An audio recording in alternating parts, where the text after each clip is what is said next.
Un salon de tatouage au nord de New York. Ici sont réunis plus de 350 exposants venus des quatre coins de la ville. Et sous les aiguilles des artistes, un tatouage plaît particulièrement, celui des chats. Vous savez, quand les gens découvrent une mode, certains d'entre eux se mettent à la suivre et tout le monde dit c'est une super idée, et ils le font aussi. C'est l'effet boule de neige, les chats sont populaires depuis toujours sur le net, mais quand Grumpy Cat est vraiment devenu à la mode, ça a juste explosé. Et s'il y a un stand qui fait fureur, c'est celui de Betty Rose, jeune artiste venue de Brooklyn.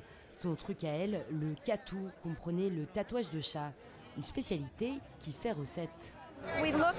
En regardant sur son site internet, on a adoré ses dessins de chats. On a pu comparer avec d'autres tatoueurs et on a décidé de la choisir elle. Mais avant d'en faire son fonds de commerce, c'est sur sa peau que Betty Rose a testé le tatouage de chat. Un témoignage indélébile de son affection bien particulière pour les félins. Je gardais cet espace sur mon bras pour elle et je l'ai fait quelques mois après sa mort. C'est un portrait stylisé, donc ça lui ressemble, mais ce n'est pas vraiment elle. Dans le quartier très branché de Williamsburg, c'est dans ce salon que Betty travaille depuis 2 ans. 2 années au cours desquelles Betty s'est forgée une réputation et une longue liste de clients. Présente sur tous les réseaux sociaux, elle a fait de son catou une véritable marque de fabrique.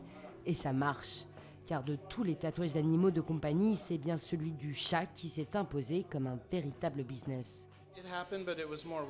Ça arrivait de temps en temps, mais c'était assez rare. C'était plutôt comme un tatou souvenir en noir et blanc, un dessin plutôt sérieux. Les dessins de Betty sont bien plus sympas.